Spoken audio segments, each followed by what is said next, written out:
Halos 80 anyos na si Mommy Rosalinda, pero hanggang ngayon, nagagawa pa niya ang mag-marathon. 65 nga ako, coach. Yun yung longest mo, Oh, di ba? 65. Nag-ano na yan, B, nag-ultra na yan. Kaya lang doon sa ultra na yun, yung 65. Tabingi na yun ang lakad. Pinilit lang si Mommy Linda noon, pero di inakalang mababago ng running ang kanyang buhay. Wala yung asawa ko. Siyempre, ang tendency nun, magmukmuk ka, mag-iisip ka, isipin mo yung yung pagsasama niyo, hahanap-hanapin mo yun. Dahil nga lalabas na lang ako, tatakbo na lang ako. Kilalanin ang mommy ng running community, Rosalinda Oximer. Come with me, put your hands together, ta-da, let's be happy. You will see tomorrow's brighter, ta-da, let's be happy. Pilipino tayo, kaya lumalaban tayong nakangiti. Sino naman ang gising ng ganito kaaga? Well, ngayong araw na to, sulit sa gising kasi makikilala natin ang isang natatanging nanay ng running community, si Nanay Rosalinda. Believe it or not, 78 years old na siya, pero wow, active pa rin sa pagtakbo.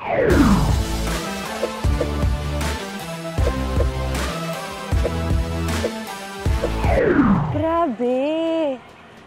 Ako po si Bernadette. How are you? Okay naman ako. Thank you for inspiring. Thank you. Oh my golly. I can't believe you're 78? She's 78. And you're a runner.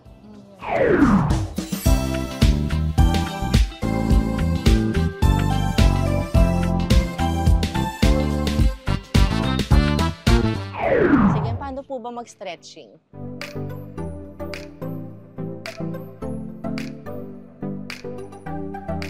Grabe! Idol! Idol na idol!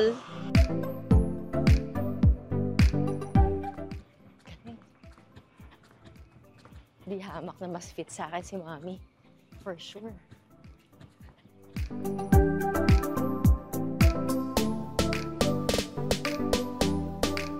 Ay, good morning. Si Coach Ken at si Mommy Rosalinda. Parang nagkita lang kami, B, sa Phil and Best actually. Same park. And then, kasi nga di ba may group na ako.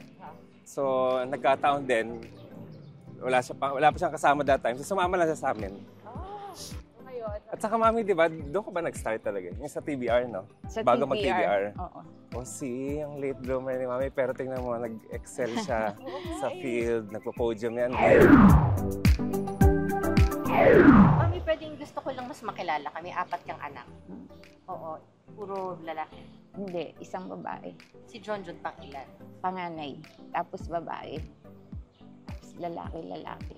Sabi, Mami, sige na, sumama ka na. Sabi ko, ayoko, hindi ako At saka, unang-una, hindi ako nagsusuot ng jogging pants, hindi ako nagra-rubber shoes, kaya yun ang ayaw ko.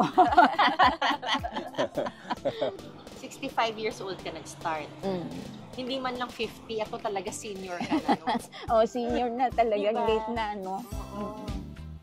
Pero yung ang hirap baliin ng pag-iisip na sa edad na yon, kaya mo pa? Hindi ko rin nakalain Kasi talagang nung unang first 5 kilometers ko, talagang buong katawan ko masakit. Sige na, Mama. Tumayo ka na dyan. Sabi ko, hindi ako makatayo. Sabi. Tapos ayaw akong painumin ng pain reliever. Bawal daw, bawal. Mapilit talaga si John. Ayun, sumama na naman ako. Tapos naging okay. Pakiramdam ko okay naman hanggang sa nagustuhan ko na. Yun. Noon nga, sama-sama kami lahat, marami kami. Yung asawa ko naman hindi pwede kasi na-opera siya. Ngayon, ako na lang natira. Nawala silang lahat. Nawala silang lahat.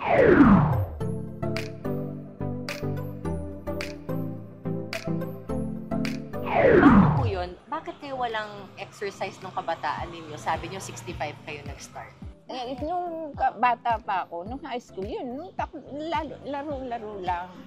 Mga tumbang preso, skipping rope, ganun. Ganun lang ang laro ko noon. Walang exercise talaga. Before 65, ano kayo? Full-time mommy or ano bang trabaho niyo noon? 1980 ako nag-stop mag-work. Basta nang sabi ng asawa ko, halika na, sumama ka na sa akin. Kasi parang nainip ka na. Sa clinic niya, dentist siya eh. Umayaw pa rin ako. Sabi ko, dito muna ako sa bahay. Tapos, nung huli, sabi niya, halika na, sumama ka na. Yun, sumama ako sa kanya. Ako yung manager. Manager. Ay, gusto ko na maging manager. Anong kinapatay ng asawa ko? Komplikasyon na rin. So, naiwan kayo mag-isa. Anong feeling nung nawala si tatay, si daddy? Swerte ko naman at nasa running ko. Nakatulong sa akin. Nagra-running ka na noon? O, paano ho nakatulong sa inyo yung running nung namatay? Siyempre, yung bang nalilibang ka, sasalubungin ka nila, mag-cheer sila sa'yo, gano'n. Malaking tulong talaga sa akin yung running. Especially during that point in your life. Mahirap mawala ng asawa.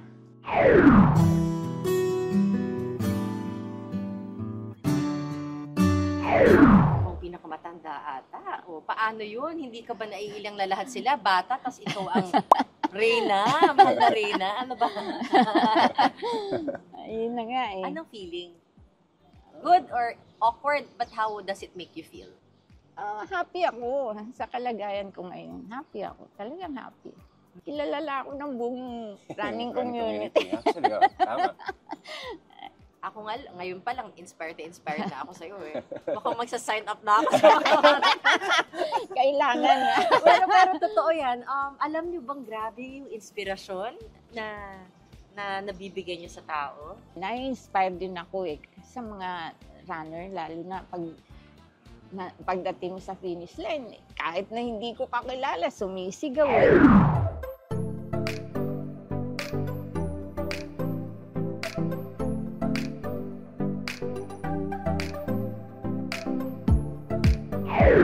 Pero mahirap gawin yan ha.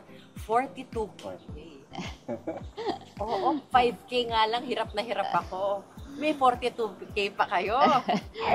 Happy ka ba?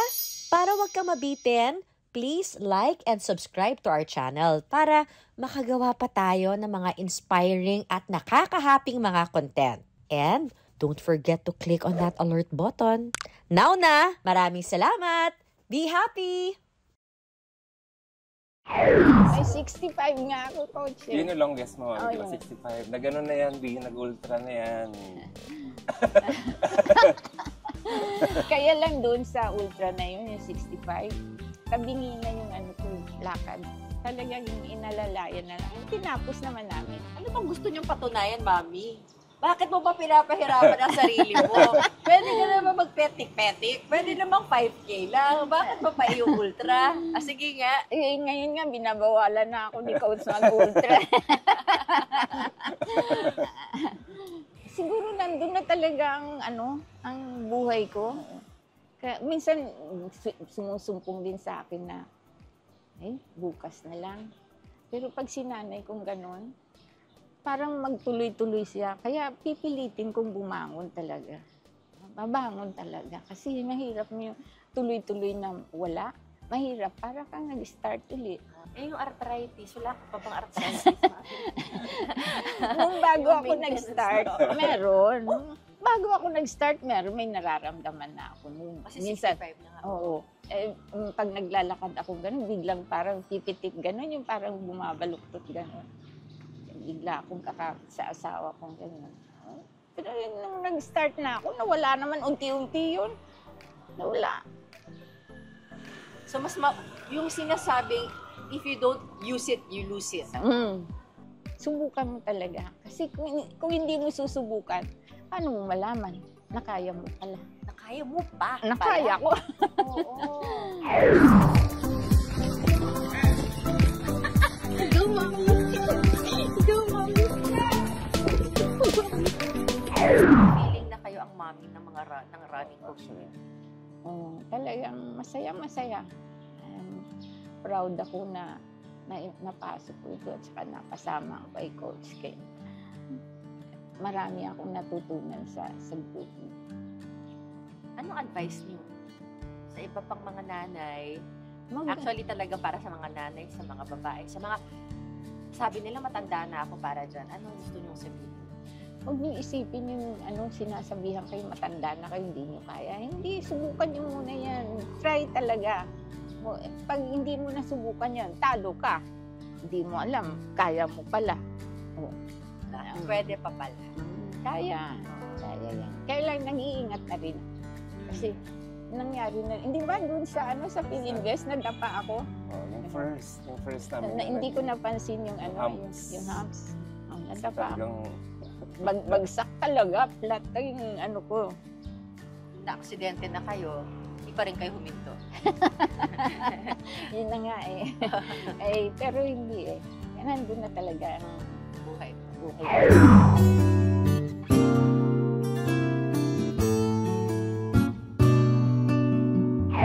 Ilang taon na kayo magkasama ni Mami? actually kami ni Mami naman, nung nag-start kasi si Mami with us, yun yung before PBR, may coach ka na nun, Mami. PBR? Yun yung the Bull Runner Dream Marathon for first-timer marathoners.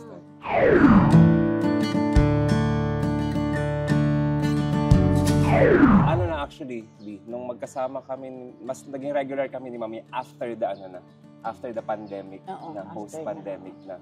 Tapos yun nga yun, yung time na yun, palagi ko siyang pinagre-remind din. Kasi nga napansin ko, masyadong nahihilig, masyadong natutuwa si Mami sa pagtakbo, na ang haba ng mga tinatakbo niya. Sabi ko kay Mami, okay lang naman yon, but for me kasi parang ang tasking sa body at her age. So sabi ko, Mami, ganito na lang. Let's focus doon sa mga short distance. Let's improve yung yung speed niya para at least hindi ganun kabugbog yung body niya. So yun na yung concern ko kay kay Mami. Pero nung narinig ko kasi nagsi-60K yan. Katulad, tapos may balak pa mag 100, 102. 102. Minessage ko talaga siya, sabi ko, ay naku, Mami. Gusto mo yata mapunta sa Guinness Book, ba? Gusto ba pa support kita dyan? Sasamahan ka namin. Anong advice niyo? Kasi kanina sinabi ni Mami, Coach, zero sport at 65. And then she decided on, dahil kinulit ng anak. Okay. Anong mga insights mo dun sa kwento niya? Actually, naman siya, the way I see it naman, like kay Mami, sa case na Mami, pagdating sa running, wala naman limits pagdating sa age. Ang importante lang is to really know yung body mo. Okay, yung limits ng body mo. And of course, doing it gradually and progressively. And of course, the right way, para at least ang goal natin is for you, parang longevity na you'll be doing it not just now, but long-term wise, di ba? Na mo siya, nagagawa mo siya.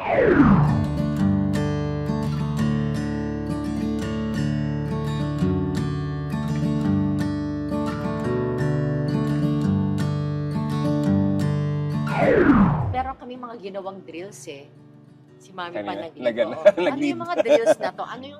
Ano yung mga, how do you prepare someone like Mami before a run? Or how should one prepare for a run? Lalong-lalo na kapag senior na nag-start, late na nag-start. Same lang ba? Same lang actually. Same lang ang prep? Same lang yung prep. Oh, wow. Kung Yung yung special. ginagawa nila, yun din. Yun din. Pero kung hindi ko talaga kaya, hindi ko gagawin. Kasi Saka very important talaga, Bino, yun palagi ko rin sinasabi sa kanila, never to skip yung warm-up and yung cool-down. Kasi nga, di ba, pag nagmamadali ka na, usually yun na sa sacrifice. Diretso na ako sa workout. Yung warm-up na na yun na-disregard na yun sa cool-down. But they are as important dun sa pinaka-workout.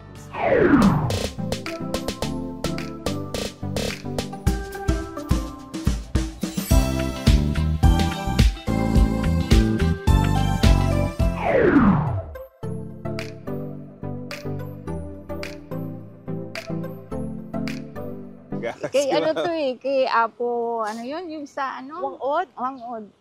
Oh. Pumunta ka doon? Ayun, nakakit ako doon. Oh, wow. Sa Mountain Province?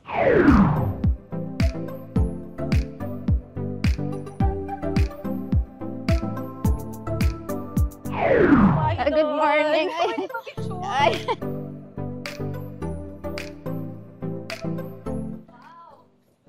Thank you. Oo.